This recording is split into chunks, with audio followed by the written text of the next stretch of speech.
안녕하세요. 저는 단양고등학교에 근무하는 교사 장재준입니다.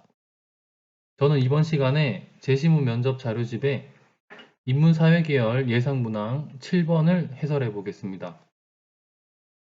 수능과 면접을 함께 준비하면서 많은 수험생들이 인고의 시간을 보내고 있는 줄로 압니다. 여러 선생님들과 함께 만든 제시문 면접 자료집을 통해서 수험생들이 조금이나마 대입 면접고사 준비에 도움을 받았으면 좋겠습니다.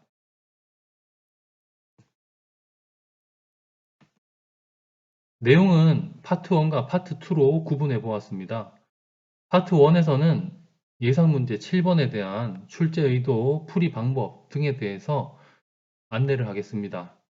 파트 2에서는 제시문 면접을 준비하는 데 있어서 제가 생각하는 몇 가지 소소한 팁을 안내하고자 합니다. 그러면 예상 문제 7번에 대한 출처를 먼저 밝히겠습니다. 출처는 도스토예프스키의 카라마조프가의 형제들에서 많이 빌려왔고요. 특히 다락원 논술노트 1위 관지 논술 연구 모임이라는 게 있는데 여기에서 발행한 책자를 많이 참고했습니다. 그리고 고전은 나의 힘이라는 책을 통해서 문항에서 묻고자 하는 바를 어떻게 묻는지 많은 도움을 받았습니다. 그러면 예상 문항 7번에 대한 먼저 출제 의도를 말씀드리겠습니다. 출제 의도는 책을 읽고 나서 책에서 주장하는 핵심 메시지에 대해서 수험생들과 함께 고민해 보고자 문제를 만들어 봤습니다. 인간은 어떤 존재인가? 인간에 대한 다양한 물음을 통해서 수험생들이 인간과 사회, 세상을 바라보는 가치관에 대해서 평가를 하고자 했고요. 인간과 사회 행복 추구, 그리고 자유와 책임, 자율과 통제 등 핵심 개념을 다뤄보고 수험생들이 자신의 어떤 관심 분야와 전공 또는 자라온 배경 등에 따라 다양하게 표현되는 수험생의 가치관에 대해서 함께 이야기해 보고자 합니다. 정답을 찾기보다는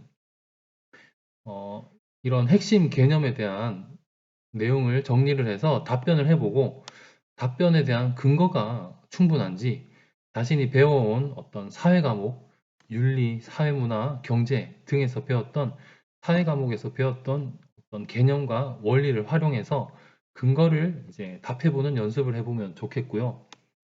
그리고 모의 면접을 통해서 추가 질문을 통해서 꼬리 질문을 통해서 반대측 입장은 어떻게 생각하는지 정답이 없는 문제에 대해서는 어떻게 생각하는지 등을 한번 논의해 보고자 했습니다. 다음은 지문을 소개하겠습니다.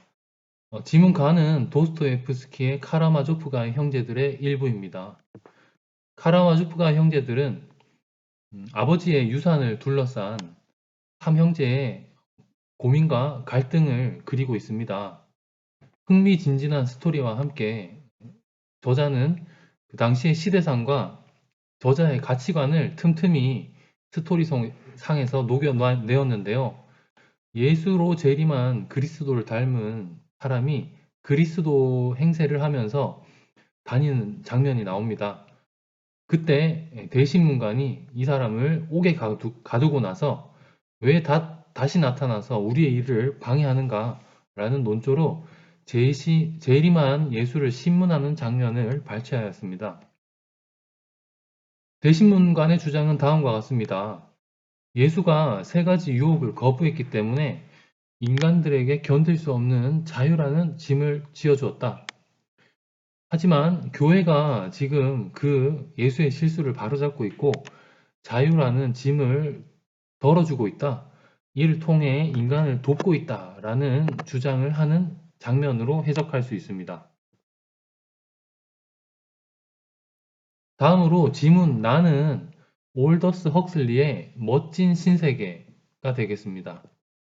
멋진 신세계와 카라마조프가의 형제들 모두 수험생들이 한 번은 읽어봤을 법한 지문인데 멋진 신세계는 문명 세계의 관리자 총 총관리자인 무스타파 몬드와 뉴멕시코 인디언 원주민 보호구역 출신인 존과의 대화에서 발췌를 했습니다. 소설 속에서 몬드는 총관리자인 무스타파 몬드가 되겠죠. 행복이란 어떤 질서와 안정 속에서 찾을 수 있다고 주장을 합니다. 반면에 야만인으로 불리는 존은 아무도 없는 고독한 상태, 자연 본연의 상태에서 행복을 느끼면서 생활하는 인물로 묘사되고 있습니다.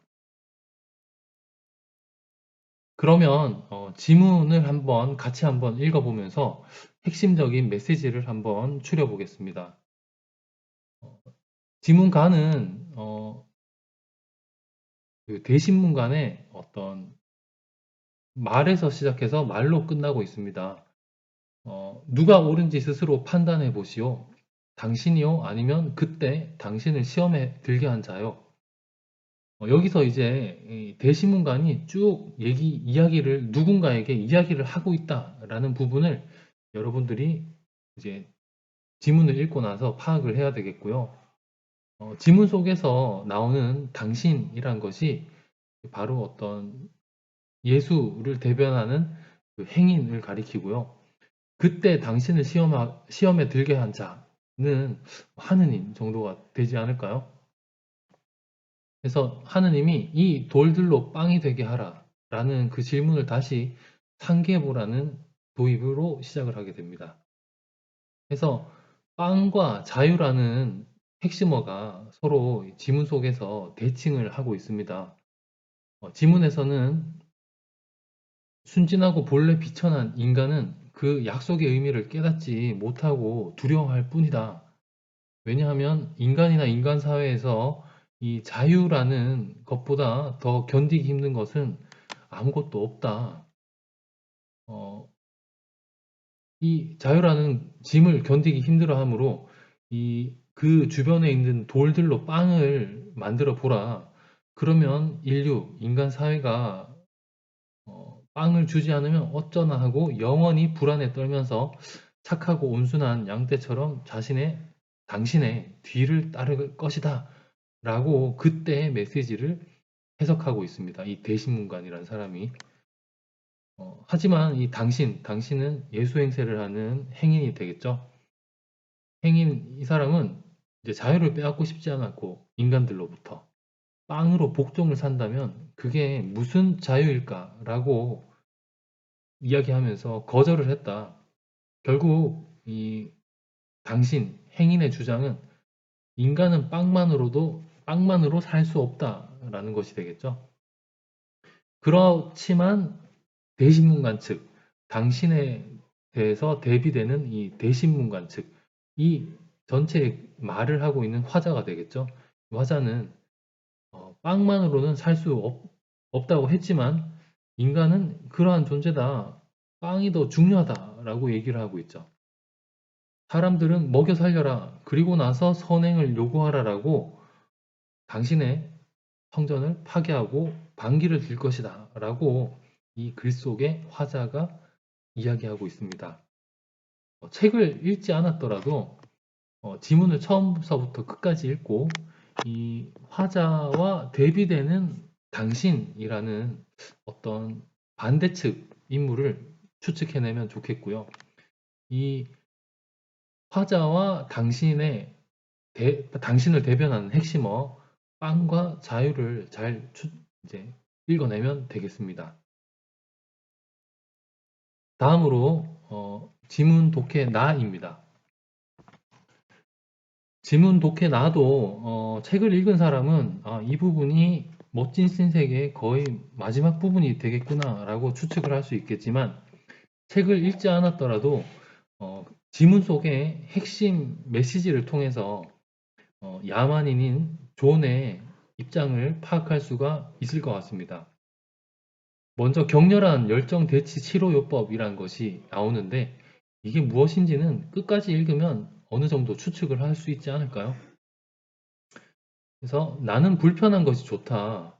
저는 편한 것을 원치 않는다. 신이 필요하다. 현실의 위험, 자유, 선행이 죄악이 필요합니다. 라고 답변을 했고, 무스타파 몬드가 반박을 합니다. 정말 자네는 불행하게 될 권리만 찾고 있구나. 그래도 할 수 없죠. 라고 야만인이 대답했다. 이러한 불행한 권리 모든 것을 요구합니다.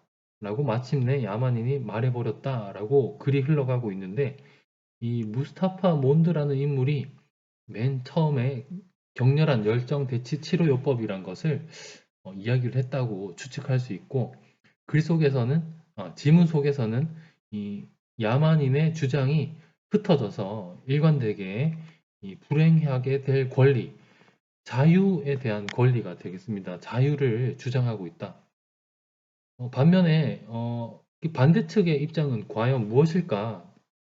라고 하는 게 근거가 여기 요 정도밖에 없는데, 책에서 나온 어떤 전체 지문을 조금 압축하다 보니까 조금 이해하기가 힘들 수도 있지만, 어, 잘 읽어보면 이 어떤 문명사회의 부자연스러운 어떤 통제된 질서를 이 세 줄로 압축해서 보여주고 있다고 추측을 할 수 있습니다.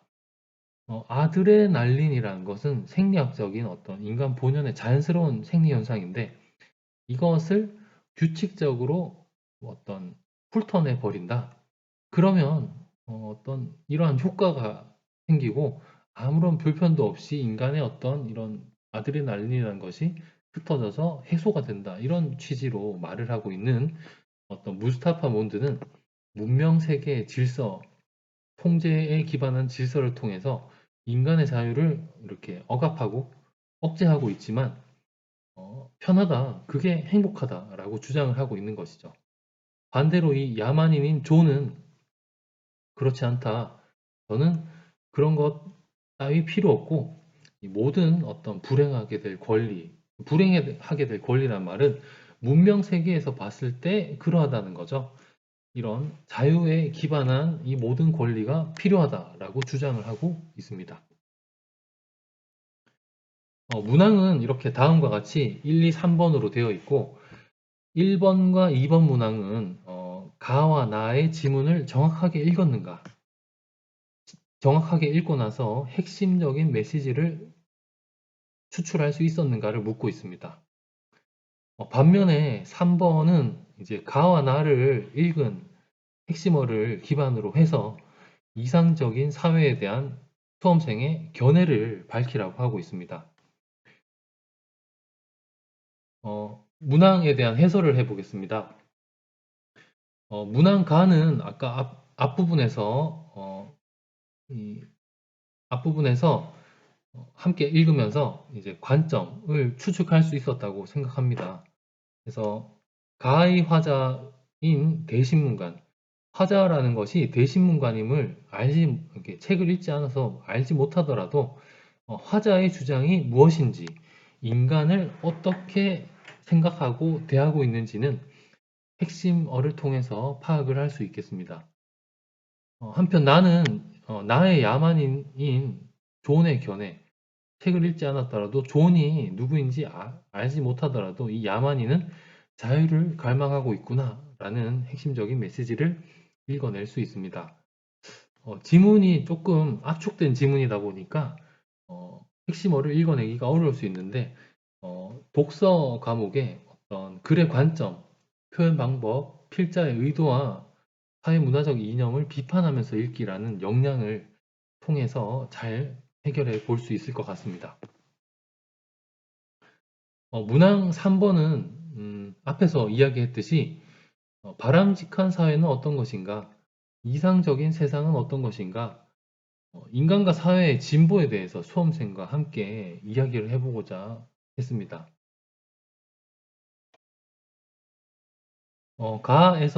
제시문 가에서는 인간을 어떤 통제의 대상으로 보고 있습니다. 가에서 화자와 나에서 무스타파 몬드는 같은 입장이라고 볼 수 있겠습니다. 반면에 나의 야만인은 인간은 자유의지를 가진 존재다. 자유를 통해서 인간의 행복을 추구할 수 있다라고 주장을 하고 있는데요. 이러한 나의 주장을 참고해서 수험생들은 이상적인 사회란 어떤 사회일까에 대한 자신의 의견을 설명하면 되겠습니다. 인간은 어떤 존재일까요? 자율과 통제, 어느 쪽이 맞는지는 입장과 자신이 경험한 바에 따라서 다른 주장을 할 수 있다고 생각을 합니다. 어떤 쪽을 선택을 하든지 한쪽의 입장을 선택한 다음 근거를 통해서 자기가 배웠던 어떤 과목, 경제든 사회문화이든 윤리와 사상이든 자신이 경험한 고등학교 생활 동안 경험한 여러 사례 등을 통해서 근거를 달고 자신의 주장에 대한 설명을 덧붙이면 될 것 같습니다. 그리고 자신의 주장에 그치지 않고 반대측의 입장에 대한 근거도 함께 생각해 보면서 자신의 주장을 더욱더 강화한다면 보다 높은 점수를 부여할 수 있을 것 같습니다. 이처럼 모의 문제 7번에 대한 해설을 마쳤고요. 다음으로는 인문사회계열 재시문 면접을 준비하는 데 있어서 제가 생각하는 몇 가지 팁을 안내하도록 하겠습니다.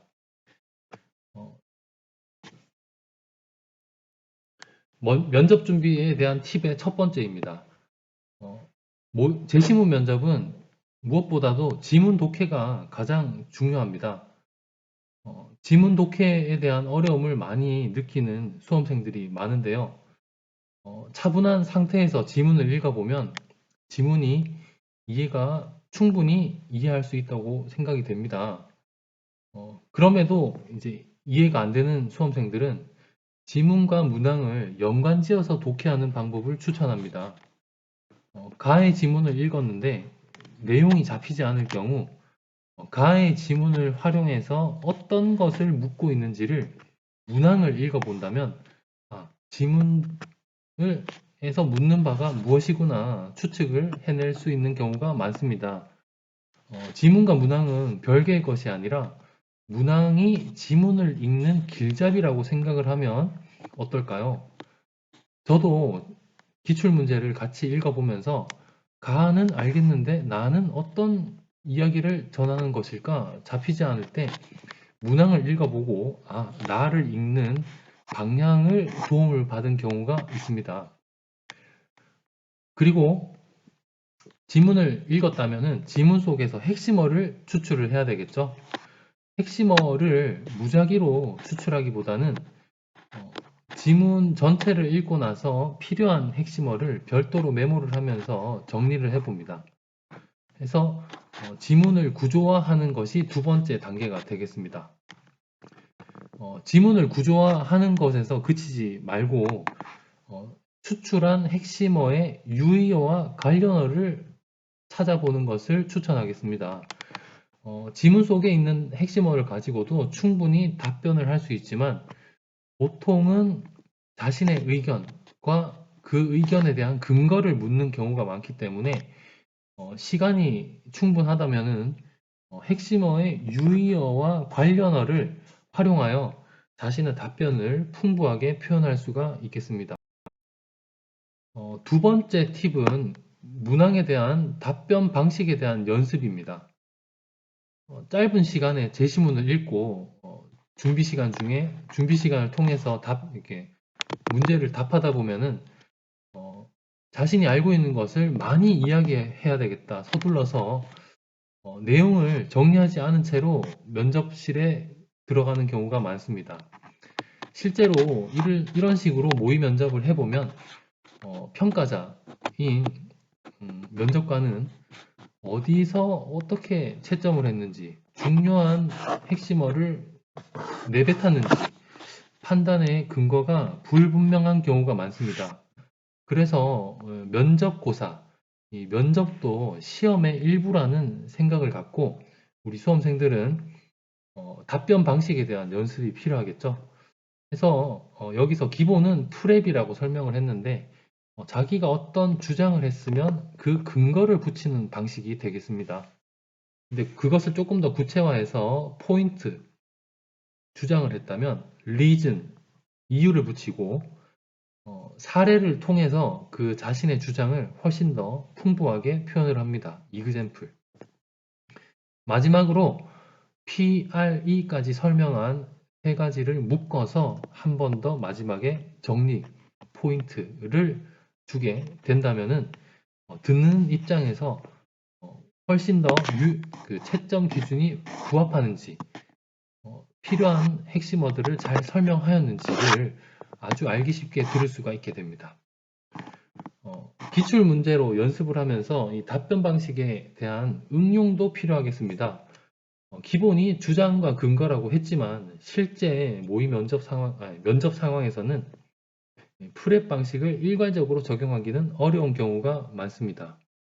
가령 라에 나타난 상황을 가와 나를 활용하여 평가하시오라는 2번을 본다면은 프렙 방식으로 답변하기가 상당히 고민되는 지점이 있습니다. 이 경우에는 다음과 같이 말해보면 어떨까요? 라에 나타난 상황은 이러이러하다고 생각합니다. 이를 통해서 가와 나의 상황을 활용하여 답변을 해보겠습니다. 이런 식으로 그 제시문 속에 나타난 어떤 제시문 속에서 요구하는 답변을 한 번 더 진술하는 방법이 프랩을 응용하는 방법이 될 것 같습니다. 4번도 같이 해보겠습니다. 지원 전공 분야에서 가해 사고방식을 극복하기 위한 노력의 예를 들어 설명하시오. 답변을 해보면 가해 사고방식은 이러이러합니다. 이러이러한 사고방식을 극복하기 위한 방법으로는 다음과 같은 것을 제안할 수 있습니다. 이렇게 어떤 시작 도입 부분에서 자신의 주장을 먼저 설명하는 것, 듣고자 하는 답을 먼저 설명하는 것이 이 답변 방식의 연습에서 가장 중요한 부분이 되겠습니다. 마지막 팁이 되겠는데요. 이것은 당연한 어떤 팁이 아닌가 싶은데요. 많은 수험생들이 놓치는 부분이 될 수도 있습니다. 제시문 면접에 대한 두려움을 통해서 제시문 면접에 대한 두려움으로 인해서 좀 넉넉히 읽고 자료를 찾으면서 답변을 구성해 봐야지 이렇게 생각하는 수험생도 있을 수 있는데 이런 경우는 처음 이제 준비를 하는 시작 단계에서 유용할 수도 있지만 실전으로 갈수록 이 실전이란 면접 시간 6분, 7분 내에 답변을 해야 되는 긴박한 상황임을 생각해 보면 항상 이 기출 문제를 활용해서 실전과 같이 연습하는 것이 가장 중요하다고 다시 한번 되뇌어 보겠습니다. 특히 이런 기출 문제를 여러 번 연습을 해보면 대학별로 어떤 부분을 중요하게 생각하는지를 대략은 추출해낼 수 있는데 제가 생각하기에는 대학별로 공통점이 대부분 있는 것 같습니다. 먼저 첫 번째는 이 제시문에 대한 해석이고 두 번째는 자신의 의견을 덧붙이는 부분이 되겠습니다. 결국 제시문 면접은 대학에서 제공한 이 지문을 정확하게 읽었는가 그것을 읽고 나서 자기가 배워온 과목들의 어떤 이론과 원리를 연관지어서 자신의 의견을 설명할 수 있는가를 확인하는 면접이 아닐까요? 그리고 이와 함께 대학별 고사의 특징이 정답이 있기보다는 어떤 지원 모집 단위와 관련한 자신의 해결 방안 또는 어떤 갈등의 상황에서 답이 없는 상황에서 수험생이라면 어떤 해결책을 제시할 것인지에 대한 의견을 묻는 경우가 많은 것 같습니다. 그래서 제시문 면접은 기출문제 연습을 통해서 충분히 숙달될 수 있다고 생각이 됩니다.